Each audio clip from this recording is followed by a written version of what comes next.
আউযুবিল্লাহি মিনাশ শাইতানির রাজিম। বিসমিল্লাহির রহমানির রহিম। আসসালামু আলাইকুম ওয়া রাহমাতুল্লাহি ওয়া বারাকাতুহু।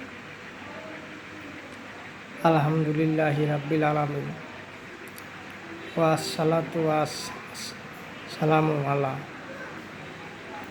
সাইয়্যিদিল মুরসালিন ওয়া আলা আলিহি ওয়া আসহাবিহি আজমাইন, আম্মা বাদ।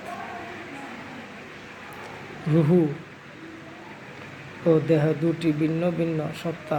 জড়দেহ এ জগতের উপাদান। আগুন, পানি, মাটি, বাতাস ও নূর। পাঁচটি জিনিস দিয়ে আদম বানাইছে।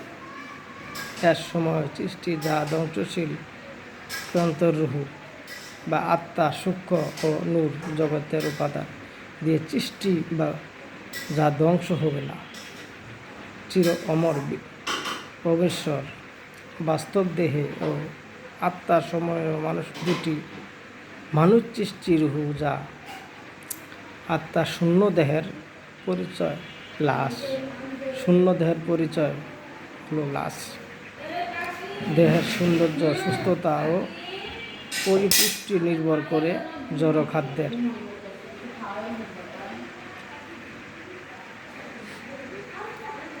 উপর। যারা যত ভালো খাবার গ্রহণ করে তাদের দেহ তত নুদুস, মোটা, তাজা হয়। আর যারা দেহের খোরাক সঠিকভাবে যোগান দিতে পারে না তারা হয় উষ্ণকায়, দুর্বল।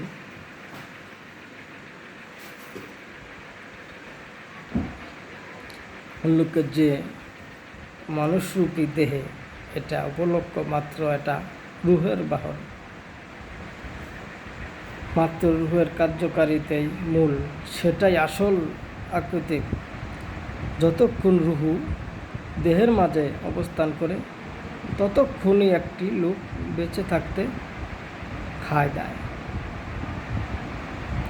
কথা বলে, আনন্দভূতি করে। আর রুহু যখন বের হয়ে যায় তখন ব্যক্তির সব বস্তুতা শেষ হয়ে যায়, দেহে লাশে পরিণত হয়। অজান্তে রুহু সৃষ্টি হয়েছে, এর ধ্বংস নেই। রুহু আবার শুনছেন পাঁচটি আলমে। আরও হয় বা রুহুর জগৎ দুই। এক নম্বর আলমে আরও হয় বা রুহুর জগৎ দুই। মায়ের উদর, এখানে জড়দেহের সাথে রুহের মিলন ঘটায় আল্লাহ। তিন, এই দুনিয়া যেখানে মানুষ আখিরাতের জীবন ভালো মন্দের বীজ বপন করে। চার, কবর বা বয়স, যেখানে মানুষের কবর বা বয়স, যেখানে মানুষের দেহে কিয়ামতের পর্যন্ত থাকবে এবং রুহু ইল্লিন বা সিজ্জিল অবস্থায় করবে। পাঁচ, আর আখিরাতের ঝাড় শুরু কিয়ামতের থেকে এবং বিভিন্ন স্তর অতিক্রম করে অবশ্যই জান্নাত বা জাহান্নাম, যেখানে মুমিন ও বেঈমান ব্যক্তিরা চিরদিন থাকবে।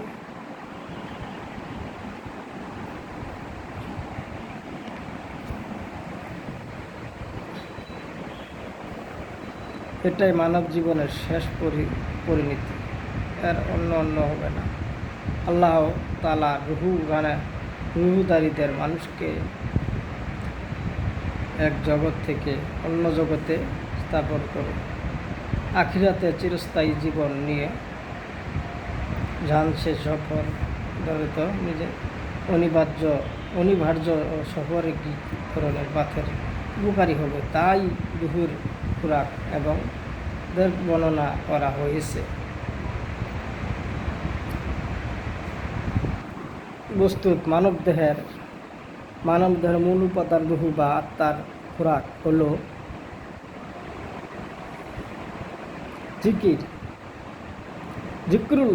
জিকিরুল্লাহ বা আল্লাহর জিকির। এটাই হলো মানুষ দেহের রুহের খোরাক। জিকির হইল আল্লাহর রুহের খোরাক। আর সব ধরনের ইবাদতেই এরই মধ্যে সামিলর দ্বারা রুহু বা আত্মা প্রশান্তিতা লাভ করে। বিষয়টি এমন, খাদ্য পানীয় ব্যতীত যেমন পান বাঁচে না, তেমনি আল্লাহ তাআলার স্মরণ ব্যতীত রুহু বা আত্মা খোরাক ও সঞ্জীবনী শক্তি আর কিছুতেই লাভ হয় না। যেমন খাবার ছাড়া মানুষ বাঁচে না, এরকম আল্লাহ পাক রব্বুল আলামিনের জিকির, ইবাদত, বন্দেগী, নামাজ কালাম ছাড়া রুহও বাঁচে না। এটি হলো সবচেয়ে বড় শক্তি। না জিকির দ্বারা সুস্থ রুহু জাগ্রত হয়, সতেজ হয়, জিকিরেই রুহু জাগ্রত হয়। আর আল্লাহর স্মরণে যে মানুষের আত্মা চিকিৎসিত হয়ে সে লাভ করে অফুরন্ত শাস্তি তার বস্তুর থেকে বিদরিত হয়। সব ধরনের গুনাহের ময়লা ও সময় অসীম মানব আত্মার পক্ষে অনন্ত অসীম আল্লাহর পরিচয় লাভ করা সম্ভব হয়। এই ধরনের মানুষ লাভ করে 25টি দুনিয়ার সকল বিপদ আপদ, সুখ দুঃখ, আরাম আয়েশ, ভালো মন্দ সব কিছুর মাঝে সে অনুভব করতে পারে। আল্লাহর প্রেমে মজা ও মাধুর্য সে বুঝতে পারে।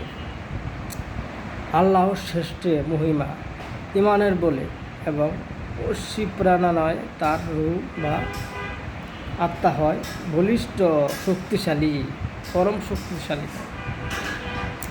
বাস্তব রুহুর খোরাক রন্ধের যেসব ইবাদতের দ্বারা আত্মার মৃত্যু সময় কবরে, হাসরে, মিজানে, ফুলসিরাতে প্রাকৃতি হবে এবং অবশেষে চিরস্থায়ী জান্নাতে অবস্থান করবে, সে সম্পর্কে নতুন আঙ্গিকে আলোচনা করা হয়েছে।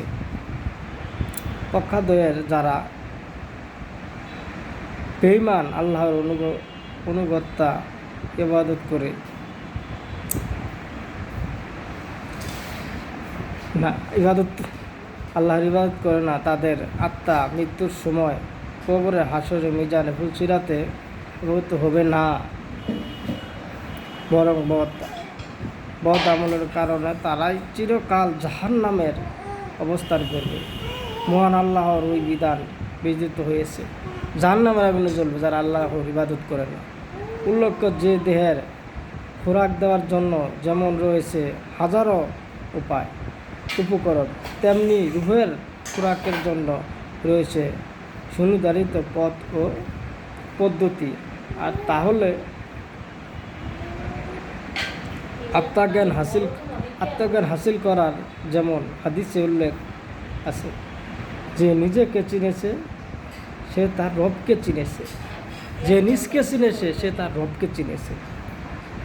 সব মানুষের জন্য আত্মজ্ঞান হাসিল করা, যে আত্মা আল্লাহর মারিফাত বা পরিচয় লাভের জন্য হয়, সেই সফলতার যে ব্যর্থ হয় তার জন্য অপেক্ষা করছে জ্বলন্ত আগুনের দহর। মানুষের কল্প বা আত্মায় আল্লাহ তাআলার তখন লাভ করতে পারে। এটাই হলো সবচেয়ে বড় শক্তি। পারে আল্লাহর কুরবত বা নেগেটিভ লাভের জন্য হতে পারে আল্লাহর নিকট যে ভালো কাজের বিনিময়ে হয়েছে তা অবগত হতে পারে। বস্তুত যে আত্মা আল্লাহর মারিফাত লাভের জন্য হয় সে আল্লাহর নাফরমানি করে না। আর যে আত্মা আল্লাহর ছাড়া অন্যের প্রতি আশ্বস্ত শয়তানের ও নাফসের তাবেদারি করে সে কখনো আল্লাহর মারিফাত লাভে সক্ষম হয় না।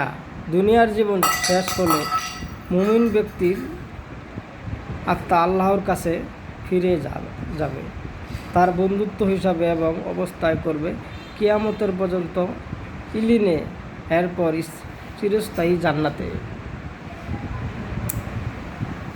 অগত্যর বেঈমান নাফরমানদের রুহু আত্মা ফিরে যাবে আল্লাহর কাছে আর শত্রু হিসেবে এবং কিয়ামতের পর্যন্ত অবস্থান করবে সিজ্জিন এবং অবশেষে চিরদিন থাকবে জাহান্নামে।